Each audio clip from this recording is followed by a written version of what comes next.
Hello, my name is Jaques Smit, and I am an Agile leadership coach for MindForge. I would like to share with you today the journey that I went on as I became an Agile leadership coach, and the twists and turns that led me down this path.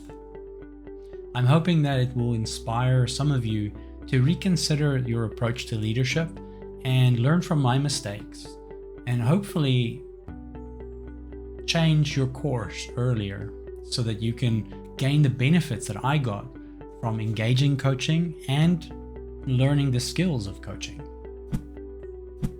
I was promoted a few years ago out of a leadership position that I was pretty good at, product ownership, and I moved into a role as a manager where I was under-equipped for the complexities and the new way of engaging with people, but I had no real understanding for this limitation.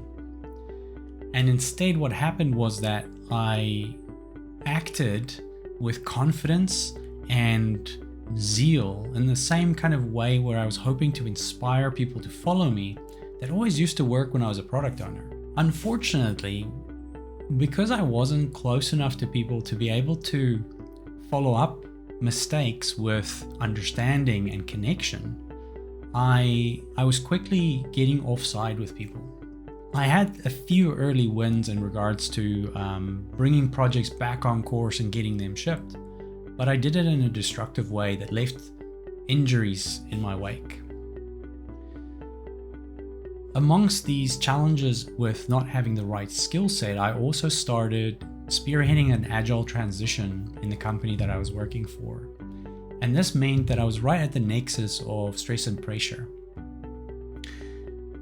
And the mounting anxiety was building up to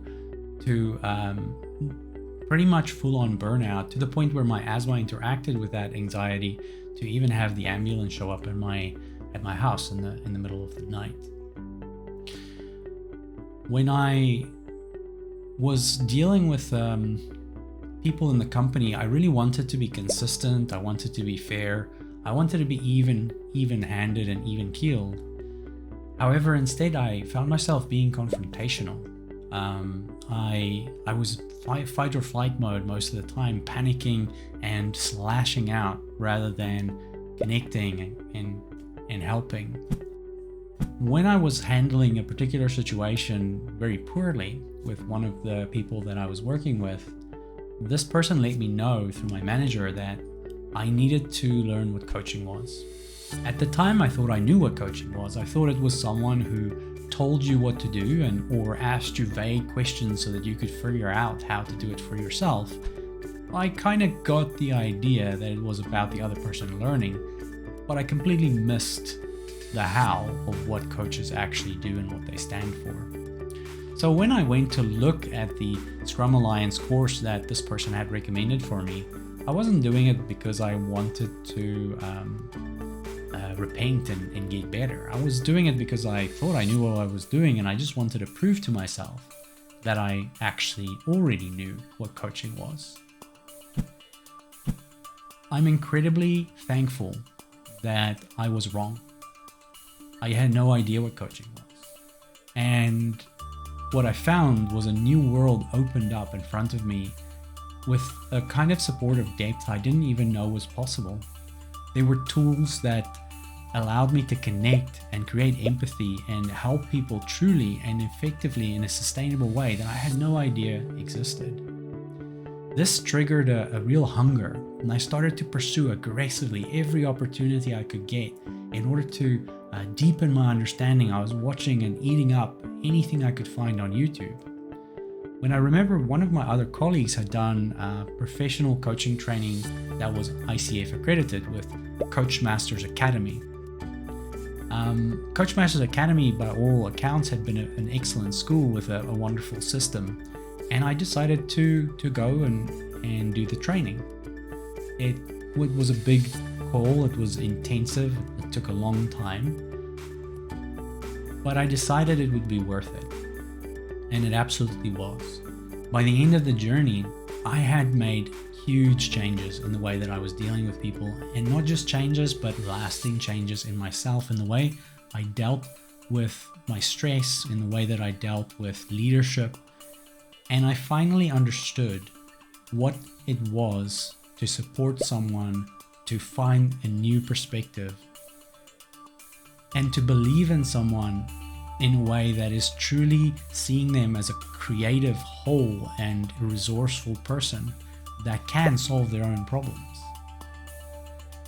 This transformation allowed me to tap into a passion that had been there since I was a small child. I'd always dreamt of wanting to save people, to help people, to feed the hungry. However, unfortunately, my lack of knowledge prior to coach training had turned me into more the savior monster from Michael Bungay Stanier's books on the topic. And with coaching, I finally found a way to truly be valuable when I was helping someone. And I remind myself of this on a regular basis, that there was a huge shift in the way that I talk to people, in the way I ask questions. And remember that I wasn't always like this. I didn't always possess this skill. It took hours and hours of practice and diligent application of process and methods to shift my brain, to shift my habits, and to shift my way of acting to this new state, which was way better. Coaching hadn't just made me a better leader. It didn't just make me a more supportive individual, it also made me a better father and a better husband. And while I'm far from perfect, I still make lots of mistakes, as everybody does. Coaching has given me a vehicle through which I can investigate my own behavior and course correct it, little bit by little bit. Each time I make a mistake, that mistake is not in vain, it's not lost information. It's fuel for the fire for my transformation.